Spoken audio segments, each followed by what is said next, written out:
bilang pagpapakita ng pagmamalakit pasasalamat sa karangalang daladala ang pangalan ng Mangaldan. Binigyang pugay at pagkilala ng lokal na pamahalaan ang mga bar board at licensure passers at exemplary completers of postgraduate degrees sa taong 2021 at 2022, maging ang mga SEA Games medalists sa ginanap na recognition and awarding ceremonies nitong June 15 sa 3rd floor Municipal Hall. Sa kanyang pambungad na mensahe, binigyang pugay ni Attorney Jojo Sordilla Jr. ang mga natatanging honorees na aniya hindi nagpatinag sa mga dinaan ng pagsubok. Tinuturing kong mga bagong bayani itong mga awardees natin ngayong hapon dahil gaano man kahirap ang pinagdaanan nila.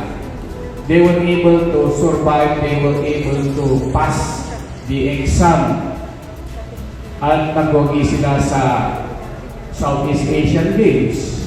Nagsilbi namang presenter si Councilor Aldrin Soriano, Chairman of the Sangguniang Bayan Committee on Awards and Recognition, para sa iginawad na Certificates of Recognition para sa 126 newly licensed professionals and honorees. Ngayong hapon po, we are very proud na ipakilala po sa inyo ang ating mga bagong professionals po. Hindi man nakadalo ng personal, ay nagpaabot naman ng isang video message ang panauhing pandangal na kauna-unahang Mangaldanyan na nagtapos ng Master of Laws sa Harvard Law School sa USA na si Attorney Mary Rowlyn Lambino Torres, pangalawang anak ni Mayor Lambino at Presidential Advisor for Northern Luzon, Secretary Raul Lambino. Success, as you know, is not just about achievements, but how you develop yourself and how you impact others in the journey. Find a community where you can thrive at magpasalamat tayo sa kanila and dream really big, yung parang imposible. At sa ating mga awardees, congratulations po sa ating lahat, sa inyong lahat. Hindi pa tapos ang paglalakbay, ngunit let's enjoy, purihin po natin ang pagkakataong ito. Kalakip naman ng pagbibigay pagkilala ay ang mga paalala at habilin ni Mayor Marilyn Lambino sa mga binigyang parangal.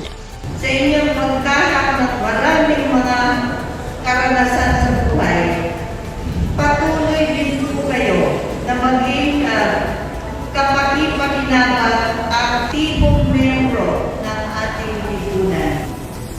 Soar high, but do not forget to look up to God, look down and reach for those who are in need. Keep in mind these three things: honor, excellence, and servitude.